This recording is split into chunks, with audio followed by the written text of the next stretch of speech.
you know, the place is so huge. I need a mic. Thank you. Okay, perfect. How is everybody doing tonight? So excited, eh? That enthusiasm is just glowing. Okay, so like Devin mentioned, my name is Esther. I kind of got a little bit of a chance to talk to some of you while you were walking in to, where's that music coming from? Oh, that is interesting. Oh, apparently. Oh. Great, okay. It's going to be very ethereal in here. Amazing. I know. Perfect. Yeah, you can tell this is my first time in this space. But I have, oh. He's wondering too. Is he wondering too? Yeah, so am I, because I definitely didn't put this in the slides. Oh, amazing. Okay, well, while we sort that out, I managed to talk to a few of you and get a bit of an understanding of why you're here and what interested you in coming. But for a couple of you in the back, I know, where's that coming from? That's okay, I don't mind it. As long as it doesn't turn into like heavy metal rock or something in the middle, I'm fine. Yeah, thank you. I just kind of wanted to get a little bit of an indication for you what interested you here, maybe just your name, why you're here, just that. Probably seems a little out of place, but I'm part of my workplace's emerging leadership program at electronics. Nice. I attended a leadership summit this year, and one of the talkers was talking about generational statistics, and it was really fascinating. Yeah. So part of my personal development, I'm expanding on that ability to make a positive difference in the workplace. Nice, I love it. Perfect. Thank you. What about yourself? I'm not sure why I'm here. Okay. None of us know, don't worry about it. I've been attending a number of workshops and I'm just loving the information. Perfect. And I'm guessing at, generation differences Yeah. in the right place. Yes. I'm in my early retirement, I decided to go into business for myself. Nice.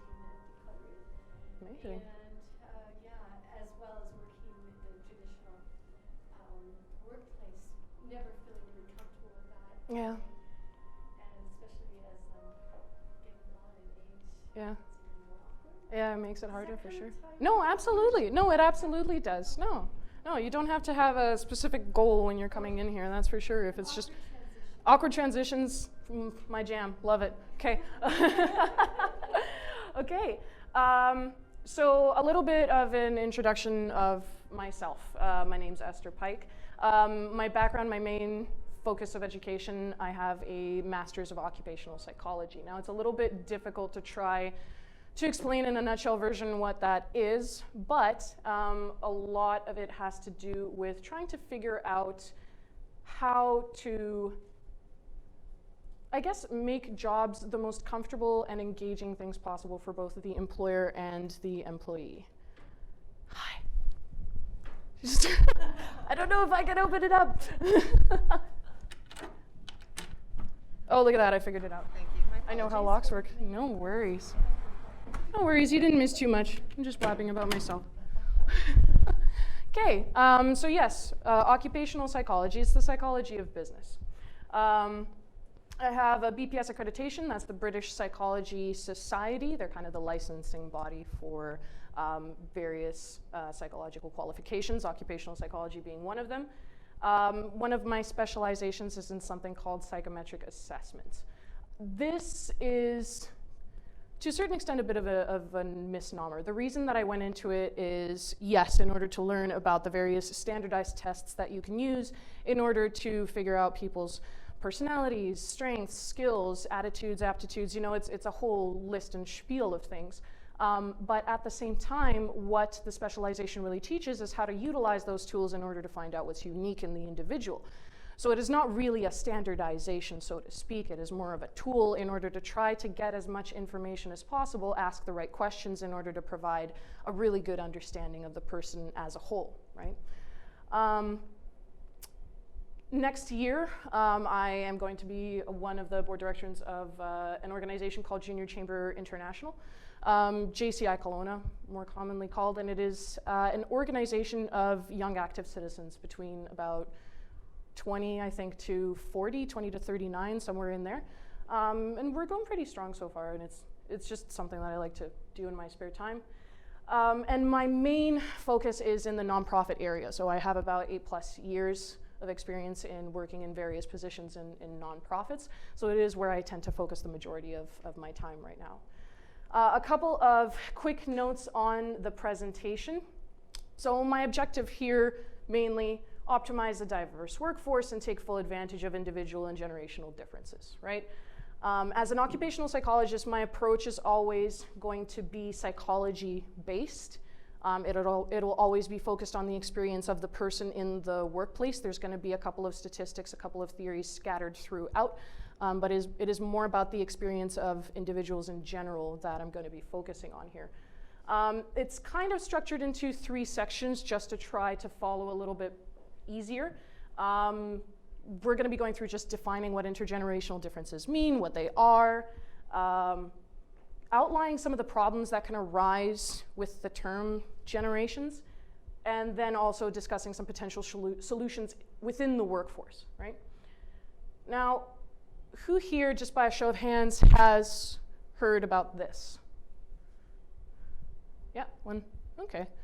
So this is something that is fairly recent in the news in terms of business. There's a lot of hype about this in Canada currently just because of the aging demographic that we have. It is said that this is the first time that we have a span of 4, sometimes potentially 5 generations working in a workforce at the same time. And the problem with having something that's never been seen before is that you don't really have the tried and true tested methods of understanding it, let alone knowing how to deal with it. So hopefully through this session, we'll at the very least tackle that first point, right? So it is my strong belief that having a key component of being able to approach a topic is fully understanding it. Oftentimes being armed with just the right amount of information can in and of itself be a very key component to unraveling an issue. So what I want to do is really start with a bit of history, right? Please bear with me through the theory of this. If something doesn't make sense, just tell me that's gibberish on the thing. So I just want to make sure that we have an understanding of what we're talking about when we're talking about generations. I'm not talking about something called familial generations. So it's kind of comparing different ages within a family, right? What I'm talking about is social generations, so comparing individuals who share common experiences, and that can be either through locations, historic events, cultures, religions, you know, what was this individual exposed to during their upbringing, during their times of development that make them who they are, right? There are 2 main schools of thought in general when we talk about generations. So one is the pulse rate and the other is the imprint hypothesis. I'm going to talk about pulse rate hypothesis first because it is the one that we most commonly talk about without even knowing it. And I'll kind of get to what that means in a bit. But basically the hypothesis is that society can be divided into non-overlapping cohorts. Now what that means is that, you know, how you have, baby boomers, 1946 to 1964. Great, awesome. Gen X is after, they don't overlap, right? It's not a spectrum, it is a grouping, right? So non-overlapping cohorts which develop distinct peer personalities, so they almost have an identity in and of themselves just from having those shared experiences, and due to the shared common perspectives during their development, right? The main one that we use in terms of our language in just day-to-day was developed through the Strauss-Howe generational theory. Now, it was William Strauss and Neil Howe, 2 authors, that wrote this book right here called Generations, and it was kind of revolutionary at the time because it was one of the first times that we were starting to discuss individuals as being grouped into classes other than race, age, gender, religion, economic status, and so on. All of a sudden, generations were another little number that we could put on it, right? And they had this idea, like it says here, you know, the history of America's future, you know, the whole Back to the Future thing in the 80s was a big thing, I guess, 1584 to 2069. So not only were they making these generalizations on previous years, they were also predicting future outcomes as well. Now, if none of this makes sense, that's fine. I have a little bit of an experiment that I want to do with you guys right now, just to give you a little bit of an understanding of what this means in practice, okay? So here's your little rough guide to generations. This is an example of a pulse rate hypothesis model, right? So this is an example of, you know, you have the greatest generation here, and then the silent generation, and then baby boomers, Gen X, millennials, Gen Z. The ones that we see mainly for in the workforce right now are baby boomers and beyond. Sometimes we do have individuals who are still, you know, maybe CEOs of their own companies, still have an effect in the workforce that are falling into the silent generation as well. Not as common, but it still occurs, right? So I'm going to be making a lot of assumptions here in terms of what I'm saying. And I want you to really pay attention to how it makes you feel, the thoughts that go through your head.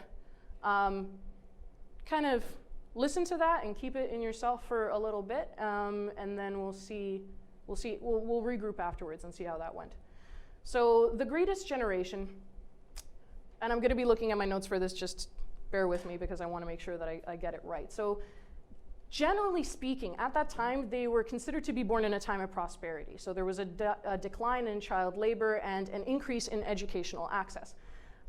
They experienced things like the Great Depression and World War I. Things such as the GI Bill instilled a sense of trust and value in the role that governments play in society. So they respected authority, they followed orders. The whole rules are rules type mentality, and kind of strictly conforming to the top-down hierarchical structures. So they are often considered to be the conformists, so to speak, if we were to put a label on them, right? The next one's called the silent generation. Silence, the matures, the traditionalists. Sometimes you'll hear it called. It's kind of considered to be a transitional generation. They're squished between the two. It was, you know, they didn't really, there's not a lot that happened there, but, you know, they're often grouped with the GI generation due to common experiences in later years in terms of aging. They were the first generation to decline in numbers, at least in North America. Civil rights and World War II generation is where this really happened. They generally experienced prosperity and security, and in general are considered to have a bit of an acceptance of faith type mentality. So an understanding that life is unfair. Often exhibit the pride of survivorship type mentality, always had high rates of alcoholism, and recent increase in suicide rates, unfortunately, in this generation. They were the last generation where women primarily stayed in the home. The rigid social structures that this generation experienced really developed the role expectations that they had in terms of who plays what role in society, so they are often labeled as backwards, right? Moving on to the baby boomers. Yay. This was a huge population burst after the two world wars. So 74 million, right, in North America. And they're shaped by the experiences of Watergate and Vietnam, and they created from this a distinct distrust of government structures in comparison to previous generations. In this time, there was a big influx of women entering the workplace after the experiences of their mothers in World War I and World War II, where they didn't necessarily want to go back into the home, right, after sustaining the economy while their husbands were away. There was increased immigration due to easier travel, kind of almost a forced acceptance of cultural and religious diversity and norms. It was a time of the sexual revolution, the gay rights movement, and they very heavily influenced every single structure that they encountered, everything from education to military to politics, societal norms, and so on. But they are also termed to be the generation of worsening trends. There was a drastic increase in drug use, drastic increase in experimentation, in delinquency, and in divorce rates. So it is considered to be the generation that kind of refuses to grow up. The Peter Pan effect, right, is sometimes what you hear floated around. So that is often the labels that you hear getting placed on this particular cohort. Before you get mad at me, just bear with me a little bit. Okay, moving on. Gen Xers, or 13ers sometimes called. This was a much smaller population burst than the baby boomers. So what happened here was baby boomers decided to delay rearing children, right? So Gen Xers actually were a bit of a decline. So it was 50 million as opposed to 74 million previously. It is the first generation to experience what is termed to be a depression of the young, where they would struggle to afford housing and find jobs and so on. And changing jobs was becoming more usual as it was necessary to survive. Education was failing to provide a guarantee for career and job stability at this point. This is the time where it started to be apparent that it was no longer a guarantee that you were going to have a job just because you got a university degree, right? Because they were the children of many divorcees, there were a high percentage of what is termed key latch kids. So what would happen, because both parents were working or they were from a split family, they would come home to an empty house. And because of that, they are highly protective of their independence and have strong self-reliance skills. They see boomers, to a certain extent, as having had a carefree childhood in comparison to the terrorism, environmental disasters, and disease prevalencies that they experienced. They were the first to value a work-life balance due to those experiences, but there's a constant struggle between wanting family and freedom. They're mostly defined through the tech generation, as they were born when it happened, but despite the massive contribution, they really get lost in the group. They're still trying to figure out where they fit in. They're non-ideological. They're considered a lost generation, or commitment phobic as well, is something that I've heard. Oh yay, millennials. Hi. They are the second population boom, so 83 million in North America, right?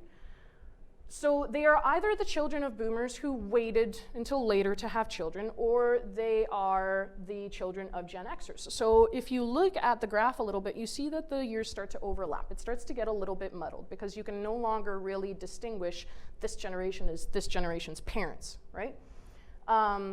So due to parental teachings, they're kind of distrustful of standard institutions, and there's a heightened sense of civic virtues and common values, right? They were born in a time of increased interest in youth education and health. They're the first generation to realize that they didn't have to be in a war zone in order to experience mass violent acts. So consider Columbine, 9/11, and so on. It really hit home because it was kind of there on the territory, which results in a bit of a desensitization and a nullification to those mass acts of violence. It was just kind of a part of growing up. They're the most medicated generation. The highest rates of underage alcoholism, illegal and prescription drug use.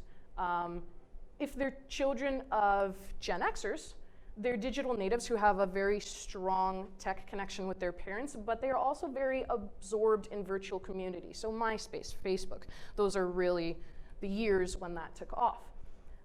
Postponed adulthood is something that we commonly see, a lengthened period of dependency on parents, high expectations and idealistic perspectives that are shot down in the real world, which cause anger and frustration. They do have an expectation that respect for elders is something that is to be earned and not given. So it is kind of the first place where we see a very big resistance to standard hierarchical structures. And a general idea that self-expression is better and more important than self-control. There's a common assumption that they are incapable of standing for anything and are entitled little snowflakes, right? All right, last one.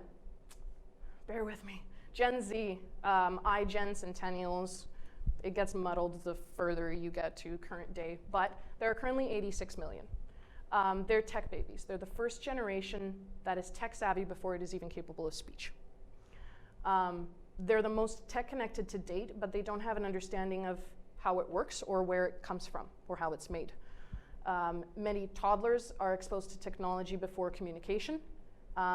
They're considered to be a possible new silent generation because they're transitional in nature to a certain extent, but they're born in a time of massive technological advances as well as massive global issues, environmental, economic, political upheaval, refugee crises, and so on. And with everything stacked against them, they are considered to be the lost cause, right? How does this picture make you feel? Everything from in terms of how maybe the cohort that you end up falling into in terms of the year you were born to how each of the different generations are described, right? Did it make you feel like you were being described well, that it was exhibiting your strengths, that you were being described accurately and fairly? To some extent, right? Yeah, so that is actually a very good point. And let's sit on that for a minute and kind of go back a little bit to the history of things. So there is something inherently wrong about the assumptions made in the previous slide. Even if you manage to find some truth in those statements, there's a very big issue that arises when you make strong, broad statements about an entire population, right? So let's go over some of the issues with having a pulse rate hypothesis approach to generations. It is easy to follow, but it's not empirically supported. And what this means is that although there may be some merit to the generalizations that we saw previously, it doesn't mean that stereotyping generations is beneficial. The results are, to a certain extent, almost pseudoscientific. Some of the things we can support, a lot of the things we can't, right? Don't get me wrong, there is something called a cohort effect, which means that there is characteristic variations in groups that share similar experiences, right? But that doesn't necessarily mean that the entire personality, that what an individual has to offer, that the strengths and assets that they hold, or even the weaknesses and challenges that they come with, are going to be purely based on the year that they were born, right? Generally, generational issues can cloud true issues in areas that need attention in an organization, right? It really pitches generations against each other due to their differences, and it results in every generation have something to hate about every other generation, right? At first glance, something like this may not seem like it would affect business, but there are some very real consequences that I kind of want to provide examples of in the next slide. Huffington Post. Financial Post. The Guardian. Right? Google millennials and baby boomers, and this is what comes up. Right? It's happening on a global level. These are just some examples of how generational cohort perspectives can affect economic outcomes, right? And what we see happening is a separation of generations where there's no transfer of experience, no transfer of knowledge, and no transfer of perspective. The communication channels are broken. Each group is siloed because they don't see the value in the other group's contribution. You know, the snowflake millennial type thing is one that is pretty common, but it goes both ways. Who here is following the okay boomer trend? Anybody hear that? Yeah, right? It is like this thing that centennials are doing, where on TikTok they're making fun of the crusty old, you know, baby boomers, and they just end it with okay boomer, you know, like, oh, I'm not even gonna argue with you, right? This is the language that we use on a day-to-day basis. I'm an employment facilitator. I've had some of my participants who went to their bosses, and when they'd be frustrated with them would go, okay, boomer. Like, that's not, what are you doing, right? But here's the thing. Ageism has always existed, right? I remember talking to a good colleague of mine, and I asked him, do you really think that, you know, the issues that we're experiencing in terms of, you know, the youth and millennials in the workforce is something that is true to just this generation? And when he thought back to it, he said, no, I absolutely remember being called entitled and, oh, you don't listen and you don't have experience and so on, right? And he said the same thing. We would call, you know, the older generations crusty and old has-beens, and what do you know what you're talking about, right? Ageism has always been there, but it's the first time that we're really talking about it, and it is definitely the first time that we're putting names on it and numbers on it. The second that you do that, it becomes validated. People consider it as a truth. It's no longer an opinion anymore, right? So, yeah, it's just ageism with fancy names attached, right? So let's consider what the true realities are. Let's look at the economics in turn. Let's talk numbers for a minute. Economies can often function on a little bit of a snowball effect, and I'll take some time here to paint the picture of what we're dealing with currently in our work environment, right? So, due to a multiple number of factors, including extension of career, financial needs, longer lifespans, the age at which people are choosing to retire, especially in Canada, has been slowly increasing, right? Now, this is not something that will change anytime soon. Only a maximum of 3% of 65-year-olds will live to 100 years of age. But compare that with 16% of 25-year-olds, you know? Everything from advances to medicine and technology and our quality of living and the understanding that we have of what it takes to live a healthy life is really pushing that further and further. People are living longer, and because of this, with the increase in age comes an increase in services and expectations in terms of employment, right? Now, and yet unemployment is said to be at current record lows, but there's a labor shortage. How does that go together, right? Only last week it was actually announced through a Manpower Group survey that 40% of Canadian companies are struggling to find workers. And 70% of those surveyed admitted that they were pumping massive amounts of funds towards internal programs to train and retain workers, and especially those in skilled trades. But skilled labor, I think, is a very key point here. When taking a look at the trends, because unemployment is at a low, the pickings are getting slimmer and slimmer, right? And a part of that is linked to modern perspectives of the workforce. Trends do show that, yes, younger generations are taught to focus on finding their passion.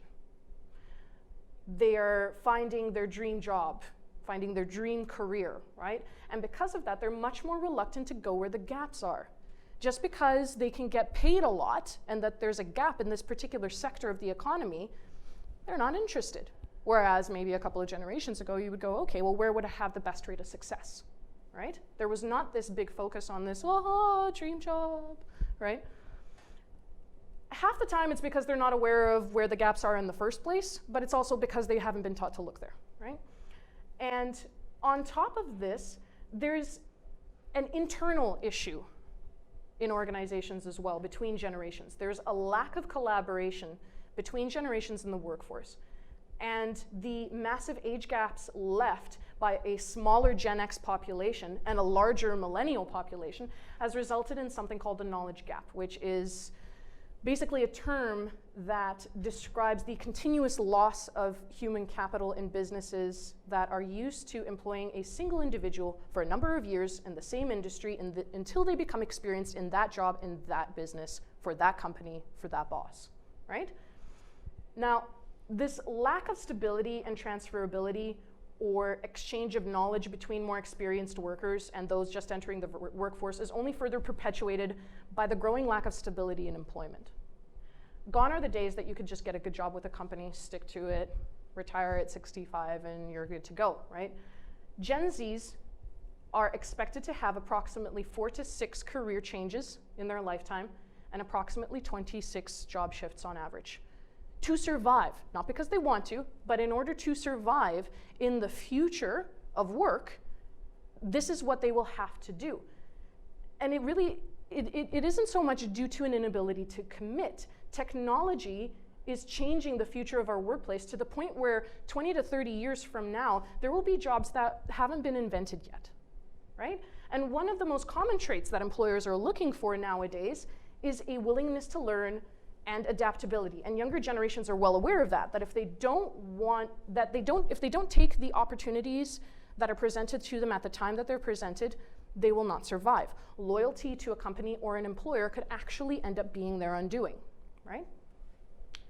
Okay, great, awesome, painted picture, like that's depressing, right? So what is the solution? I think that we can see now clearly the reality that collaboration is no longer a pie in the sky, optimistic type naive notion, but a necessary component to a business's survival. Which kind of brings me a little bit back to theory. Remember how I said that there were 2 ways that you can look at generation, right? So there's pulse rate, and then there is the alternative perspective, imprint hypothesis, right? Generations are only created when significant historical events result in a cohort with shared perspectives that differ from previous generations. Okay, great, awesome. Lots of theoretical words again. So what does this mean? How is this different to the previous approach that we heard? Okay, so not everybody will be a part of a generation. Unless something massively happened in that period of time, like the Great Depression World War I and II, you know, the first time that women entered the workforce. Unless something like that happens, you're not really going to have a generation, so to speak, you know? It also validates that personal experiences are more important than centuries. A person is a combination of their personality, their culture, and their history combined. A generation will only be a small factor, a small facet of that, right? Everything from the parents that they had, to what town they were born in, the kinds of jobs that they experienced, the kinds of bosses. Honestly, a person's success in the workforce is much better predicted based on the first boss that they had than the generation that they were born in, right? And it allows the individual to take back that individuality. Karl Mannheim, he's the guy over here. He very early on was very much against the pulse rate hypothesis. As an occupational psychologist, I fall under a branch called social science. And with this kind of perspective, if I were to follow the tried and true method of empirical knowledge, social scientists cannot accept chronologically bound labels.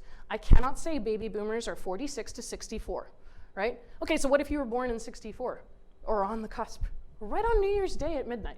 You know, it's ridiculous to think that individuals are going to be fully shaped by their date of manufacture, right?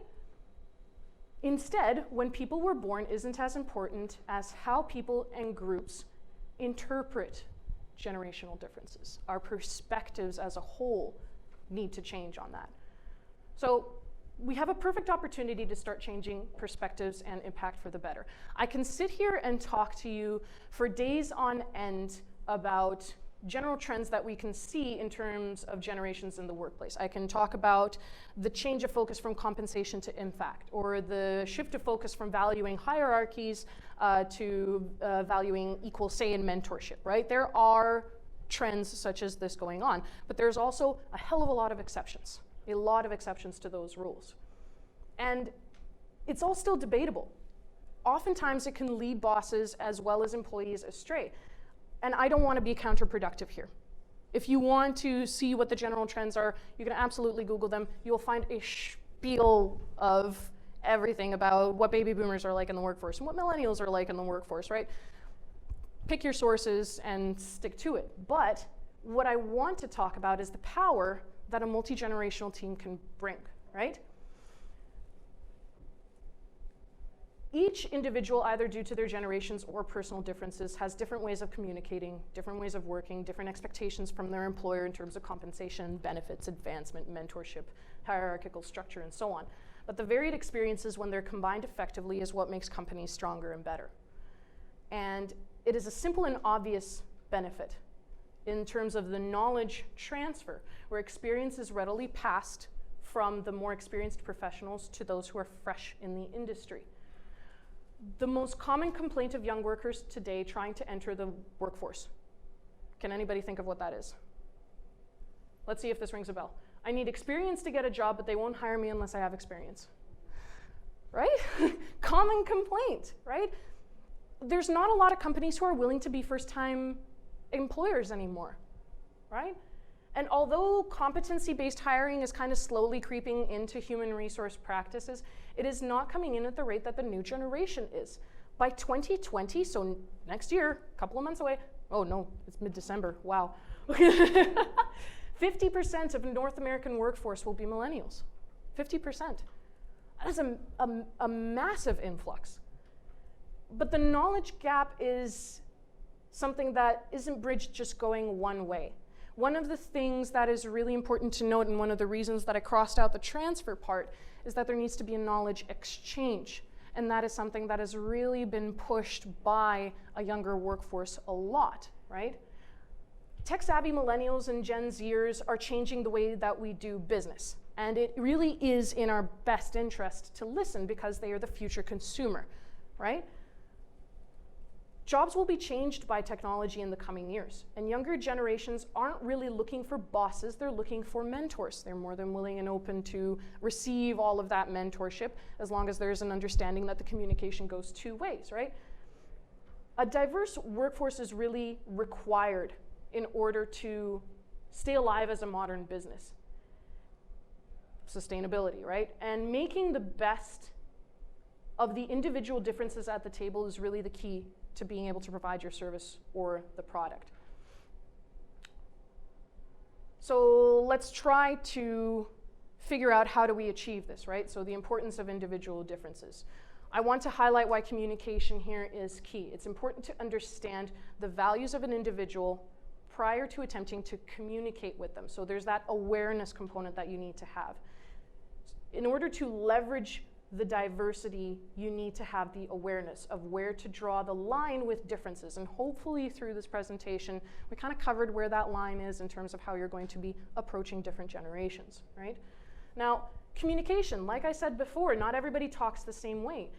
Find a way to talk, right? And maybe that means understanding where the other person is coming from. Again, it's the whole awareness part. If you understand their values, if you understand the motivations, if you understand where they're coming from in terms of how they would want to be talked to, want to be approached, you can definitely understand then how to communicate on the other end. And through that, you are achieving diversity. And the beauty of diversity is that every person is like no other while still being like everybody else, right? You can see each generation for what it is and what it brings to the table. But remember that individual personalities and experiences will always be stronger than any generational stereotype that you can hear about out there, right? Okay, so what can you do, right? Something tangible that you can actually implement, either in terms of how you're approaching your staff, how you're treated as an employee, how you approach your bosses. There's the whole managing up type thing. There's lots of things you can do, but if you want to discuss specifics, again, knowledge is key. The more you know about something, the more experienced you will be about it, the more you will understand the truths and the maybe more pseudoscientific things and claims that are out there, right? And now forget them, because that's not how you want to approach somebody. You don't want to approach somebody looking at them and, you know, like, oh, they got gray hair and they're older and oh my gosh, when did they graduate high school when you're looking at their resume, right? Like, that's not the first thing that you want to look at when you're thinking about maybe potentially hiring somebody, you know, and vice versa. Ageism goes both ways, both towards young and old, right? Identify the common goal, and this is more in terms of when you're working in groups and teams. Now that you have that diversity in terms of age groups and approaches and values and all of those motivations in a workforce, how do you bring that all together? You know, diversity is kind of a bit of a bar of soap. The more that you squeeze, the harder it'll be to hold on to it, right? So you need to identify the pin, the common goal that will really hold everybody together. Regardless of what industry you're in, you're more than likely going to have some sort of common goals, common values, and common interests that brought you to the same place. You're there together for a reason, and really drawing back into the center of those things is what is going to make an organization or a business flourish. Understand the importance of individual differences. Let's see, has anybody heard of the forming, storming, norming, performing cycle? Kind of? Okay, so I'll try to quickly run through it. Every group, new group, when it comes together, you start at the forming stage where everybody's got their happy face on and their nice mask and they're showing, oh, like, oh, we have similarities. You like chocolate, I like chocolate too, you know, all those kinds of things. And then all of a sudden you get a little bit comfortable and complacent, and then you fall into storming. You start noticing the differences, like, oh, I can't believe that that person approaches a problem that way. Maybe you even have a common goal, but two different ways of going about doing it. And that's where conflict arises, the second that you start seeing those differences as potential negatives, right? What you want to do is transition from that into the norming stage, where you realize, okay, I acknowledge there's differences. This really isn't working for our benefit. Let's continue from here and try to move on, right? But the key goal that a lot of businesses miss in terms of conflict resolution and conflict management is the performing section. And performing means not just kind of accepting the differences that you have in terms of approach and individual differences in the group, but actually trying to figure out what the strengths are in that and highlighting that, using that to your best advantage. Leverage the human capital that you have in your business right now so that you can actually provide the best performance for your business, right? And this is what I mean when I say understand the importance of individual differences. You need to know your workforce in order to take the best advantage of it, right? Again, combine the strengths to produce those strong teams, right? That is kind of that fourth stage. I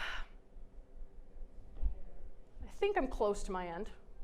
If you don't remember anything from this presentation, then just remember that generational differences do have a place to a certain extent in our society. And like I said before, there is some research that shows general trends, general kind of stereotypes to a certain extent that we can fall under. But at the same time, it is not what we want to be approaching our workforce with if we want to survive, right? Like it says before, there's a minimum of 4 generations in a workplace right now. And if we're spending all of our time trying to silo ourselves into the groups that we're most comfortable with because they're like us, then we're not really going to be able to survive in the workforce of the future. That's it for me. I kind of did a little bit of a Q&A thing at the end. You can take a snapshot of that if you want to get in touch with me. I have a website, but I haven't completed it yet. I'm very good at this, aren't I? Yeah, does anybody kind of have any questions or comments or on that experience? Yes? So I find that a lot of organizations, to bridge the gap, as you spoke to, they often do like a strengths quest or Myers-Briggs. What do you think about the efficacy of using those to bridge the generational gaps? I think that they have their place. Like I said, my specialization is in psychometric assessments, and the ones that you mentioned do fall under that category. But what I find that businesses often do is that they overestimate the value of the results that they get, right?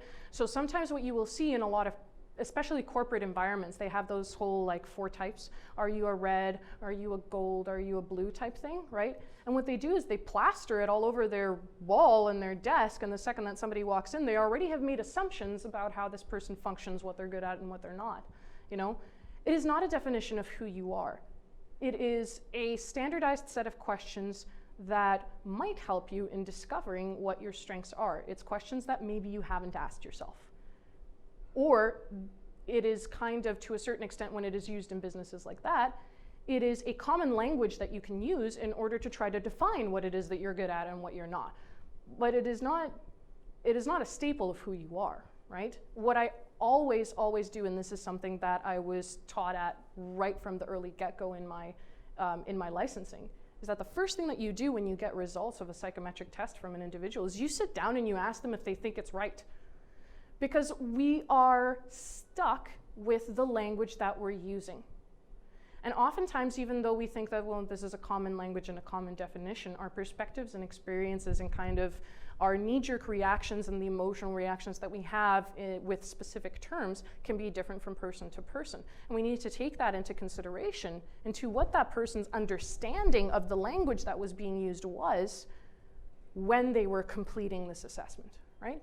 Does that kind of answer? Okay. Any other? I'm up for comments as well.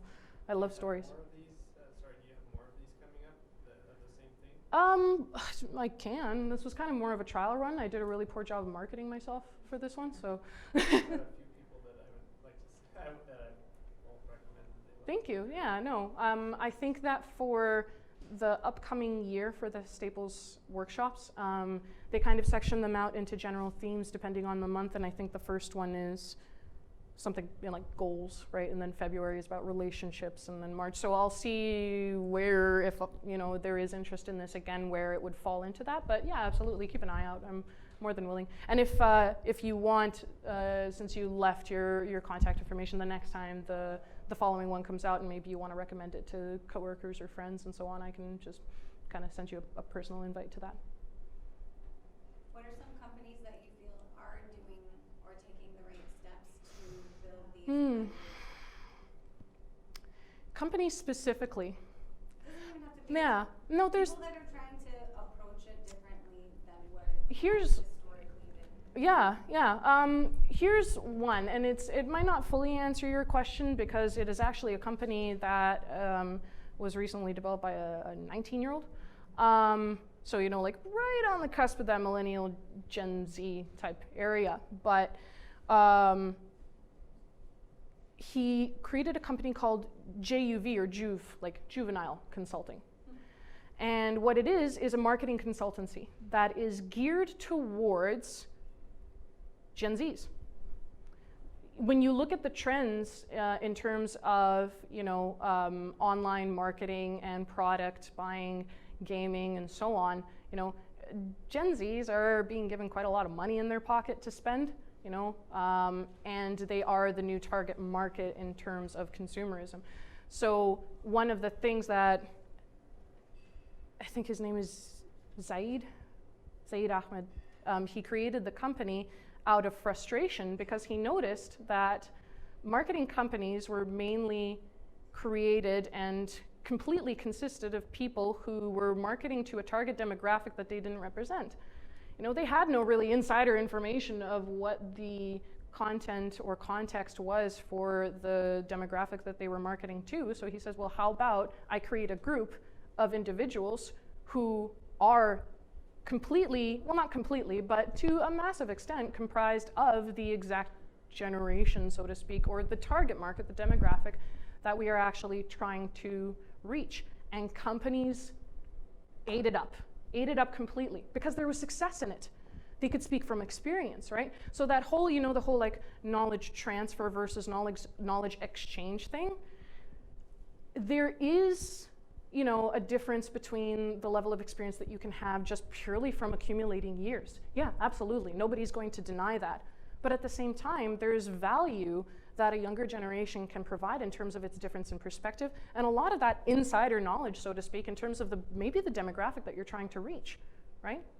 So that would be maybe for me a primary example of that, right?